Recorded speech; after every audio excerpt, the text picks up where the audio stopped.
Eh bien, que le Seigneur vous bénisse et que le Seigneur vous garde et qu'il vous donne, eh bien, des yeux pour voir et des oreilles pour entendre. Enfin, voir, non, mais plutôt entendre. Mais l'un n'empêche pas l'autre. Voilà, alors aujourd'hui, j'aurais voulu vous parler du figuier stérile, le figuier qui ne donne pas de fruits. Le Seigneur Jésus-Christ, un matin sorti de Béthanie, où il passa la nuit, et il alla à Jérusalem. Et là, il rencontra un figuier. Et la parole de Dieu, elle dit, il eut faim. Mais bien sûr, le Seigneur n'avait pas faim d'une faim charnelle, mais c'était plutôt une faim spirituelle. Il devait venir chercher du fruit quelque part, et là, il trouva cet arbre. Et il ne trouva pas de fruits. Mais nous savons que le Seigneur lui-même, il est le pain, donc il n'a pas besoin de nourriture. Il est le pain vivant descendu du ciel.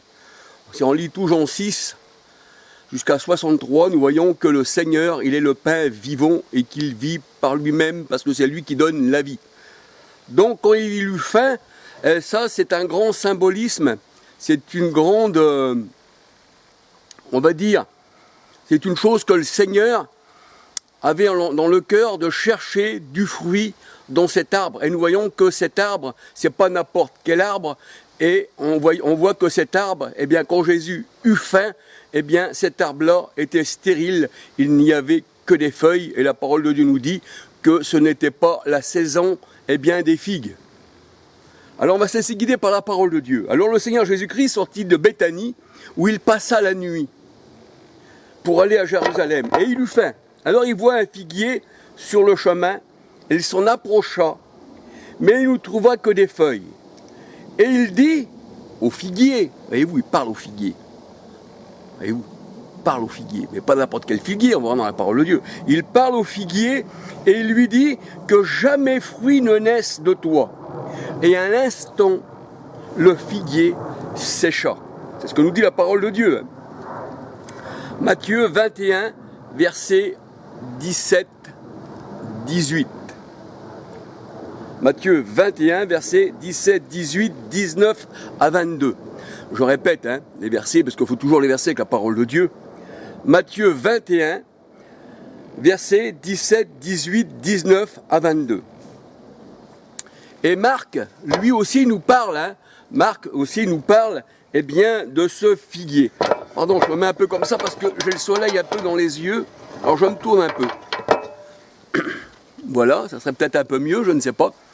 Et là, eh bien, Marc aussi nous parle de ce figuier. Marc 11, versets 11 à 14. Et il nous dit la même chose, que le figuier ne portait pas de fruits, car ce n'était pas la saison des figues. Mais on va dire, est-ce que le Seigneur, qui connaît toutes choses, et qui était venu chercher des figues sur ce figuier, mais ce n'était pas la saison. On pourrait penser à quelqu'un qui vient chercher des cerises sur un cerisier en hiver, et que ça ne serait pas la saison. Mais là, non, nous voyons que ce figuier, eh bien, représente Israël, représente, eh bien, aussi la vigne, qui donnait du mauvais vin. Alors on voit que ce figuier-là, eh bien, il n'est pas dans les plans du Seigneur, il ne portait plus de fruits, il ne portait rien du tout. Le Seigneur avait faim de trouver la spiritualité chez son peuple, mais là, la parole de Dieu nous dit, eh bien, le Seigneur, quand il vient à ce figuier qui représente aussi Israël, eh bien, il ne trouva pas de fruits, parce que, pourquoi? Ce n'était pas la saison. Ça veut dire que, quand Israël était jeune, il portait du fruit, mais quand le Seigneur est venu, eh bien, vers Israël, que le figuier représente Israël, eh bien, ce n'était plus la saison. Israël portait pas de fruits, il était stérile, il ne portait que des feuilles. Et le Seigneur, il dit, eh bien, voici, tu vas dessécher. Et le figuier, eh bien, dessécha. Et c'est pour ça que la parole de Dieu nous dit que Israël, aujourd'hui, Galates 4, 20 à 31, eh bien, c'est la chair. La nouvelle Israël, c'est Jérusalem. Apocalypse 21, 1, 2, 9, 10. Et vous, c'est ça, la nouvelle Jérusalem, celle qui descend du ciel. Alors ce n'était pas la saison. Ce n'était pas la saison, ce n'était pas le moment, eh bien, quand Christ est venu, là, ils n'ont pas porté de fruits. C'est pour ça que le Seigneur a dit, eh bien, l'époux viendra à l'improviste. Et heureux ceux qui travaillera. Voyez-vous, il vient comme un voleur. Là, le Seigneur était venu, et ce n'était pas la saison, il était venu vers les siens ne l'ont pas reçu, il ne portait plus de fruits. Et là, le Seigneur, eh bien, a maudit ce figuier qui représentait aussi Israël. Et c'est vrai, on pourrait dire que Jésus, notre Sauveur, eh bien, il connaît les fruits. Il connaît les fruits. Voyez-vous, c'est pas une saison comme on penserait une saison qu'on viendrait chercher du fruit en hiver. Parce que ça, maintenant, on a la parole de Dieu, c'est spirituel. Parce que l'homme spirituel, eh bien, parle spirituellement. Et c'est spirituellement qu'on juge la parole de Dieu. On n'a pas des yeux charnels. Eh bien, le Seigneur Jésus est venu. Et la parole de Dieu, elle dit, il n'était pas le temps, ce n'était pas la saison. Ça veut dire que, eh bien, Israël avait abandonné le Seigneur.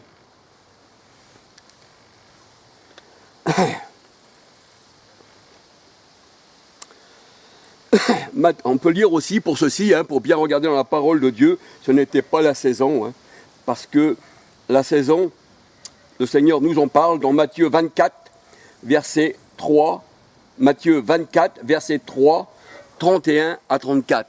Matthieu 24, verset 31 à 34. Matthieu 24, verset 31 à 34. Psaume 1, verset 1, 2, 3. Psaume, verset 1, 2, 3. Luc 11, verset 29, 30, 31. Luc 11. Non, je me trompe. C'est plutôt Luc 21, verset 29 à 31.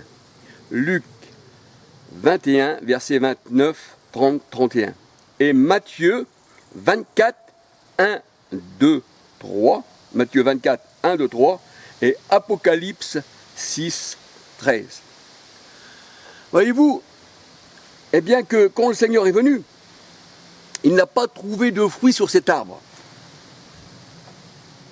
Il avait trouvé sur d'autres arbres qui se disaient des enfants de Dieu, bien il avait trouvé des épines. C'est pour ça qu'il dit tout bon arbre porte de bons fruits. Voyez-vous, et sur un buisson d'épines, eh bien, on ne peut pas pour avoir aussi du bon fruit. Voyez-vous. Donc, cet arbre-là, c'était plutôt des buissons d'épines. Ils se disaient du Seigneur, ils se disaient de Dieu. Les pharisiens, ils avaient annulé le commandement de Dieu au sujet de leur tradition, mais leur cœur, c'était un buisson d'épines. Ce n'était pas une vigne féconde, ce n'était pas un figuier fécond, mais c'était un buisson d'épines. Et c'est pour ça que le Seigneur a dit leurs prophètes, eh bien, ce sont des buissons d'épines. Et l'homme a le cœur comme un buisson d'épines. Et la vigne et le figuier, dans la parole de Dieu, sont souvent cités ensemble. Dans 1 Roi 4, 25, la parole de Dieu nous dit, dans 1 Roi 4, 25, dans le psaume 105, verset 33, on peut lire ceci, dans Jérémie 5, verset 17. Dans Jérémie 5, verset 17. Et le Seigneur, dans Luc 13, versets 6 à 9, il dit, il y avait là une vigne et un figuier qui étaient plantés dans la vigne. Luc 13, versets 6 à 19.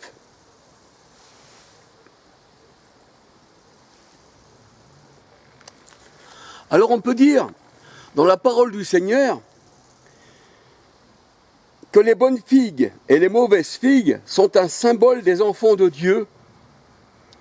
Les bonnes figues sont les enfants de Dieu, les mauvaises figues sont les enfants de la chair. Jérémie 24, versets 1 à 10. Jérémie 24, versets 1 à 10. C'est ce que nous dit la parole de Dieu. Jérémie 24, versets 1 à 10.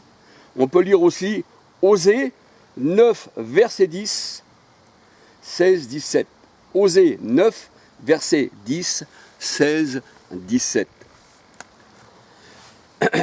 Et Jacques, on peut lire aussi Jacques, c'est pour ça que je donne des versets, c'est bien pour étudier, pour bien comprendre la parole de Dieu. Jacques 3, verset 11-12. Jacques 3, verset 11-12. Matthieu 7, 16. C'est pour ça que le Seigneur il dit, on ne cueille pas des figues sur des chardons. Matthieu 7, 16 et Luc 6, 44.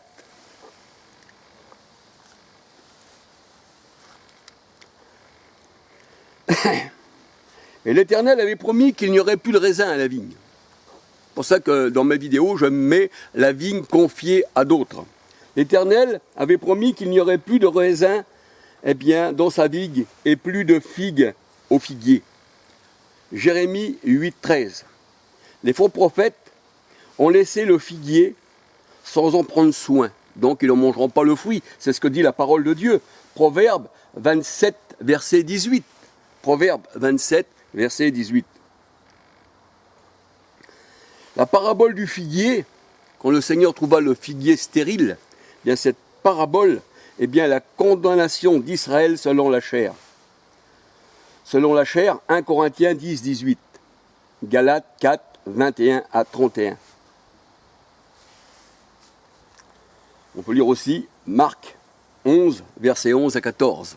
Marc 11, verset 11 à 14 et Habacuc 3, verset 17. Tout ça, ça a rapport au figuier avec la parole de Dieu qui nous dit que le figuier, il est maudit. Le Seigneur, il l'a maudit.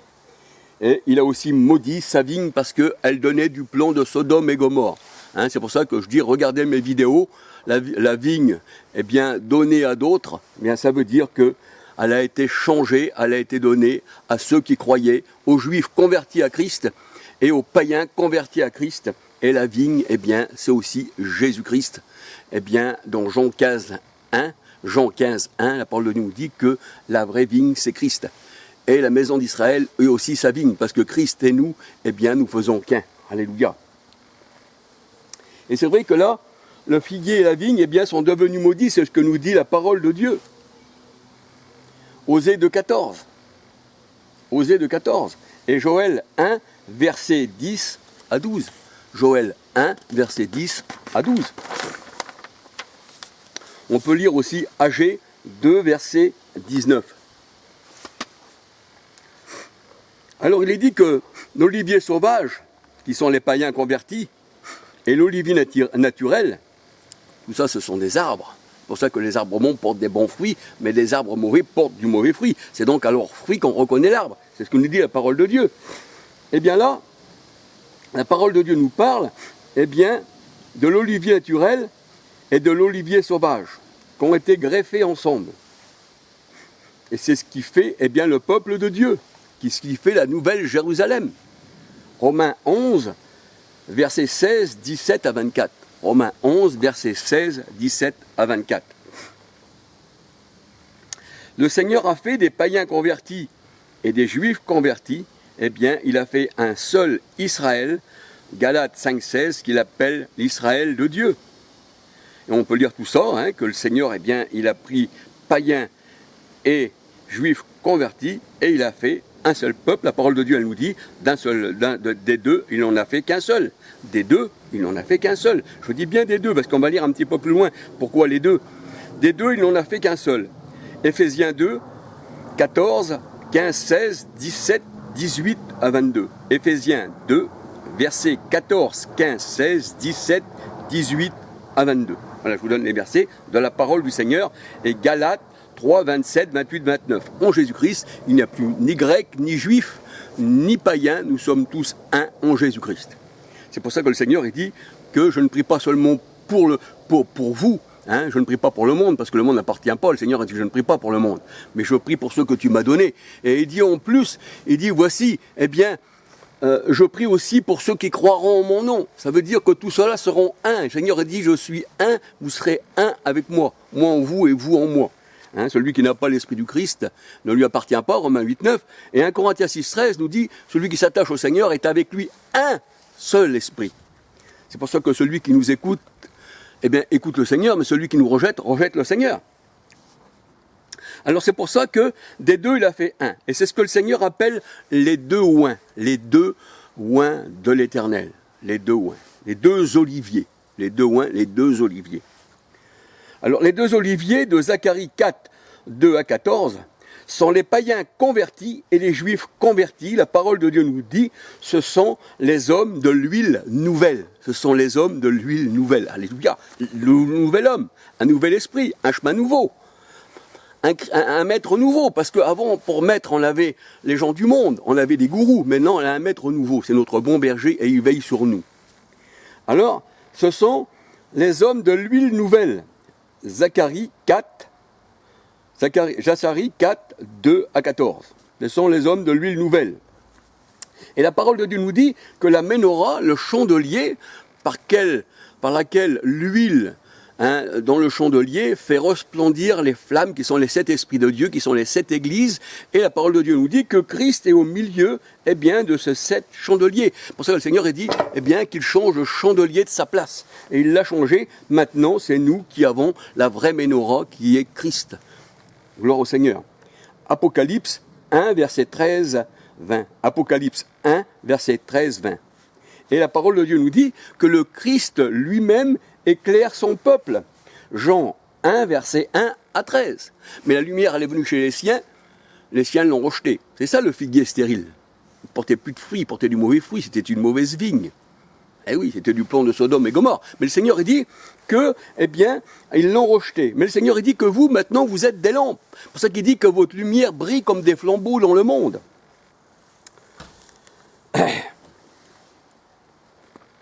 Alors, le symbole de l'olivier et du figuier, de la vigne, cela est attribué à Israël.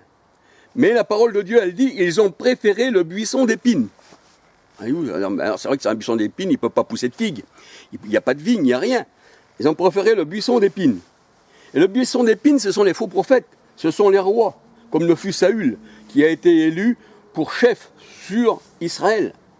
Juge 9, versets 8 à 15. Juge 9, versets 8 à 15.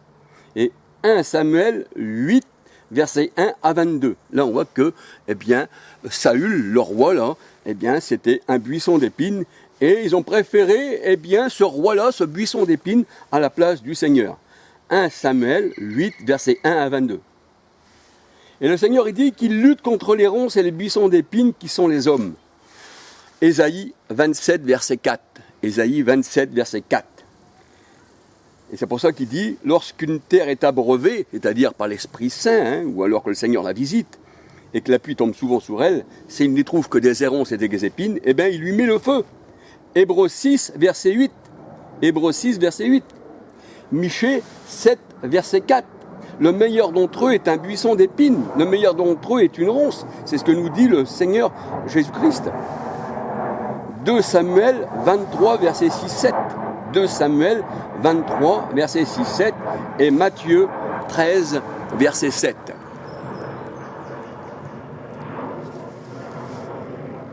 Et c'est vrai que l'Israël de Dieu, porte du fruit. Le Seigneur dit que votre fruit demeure.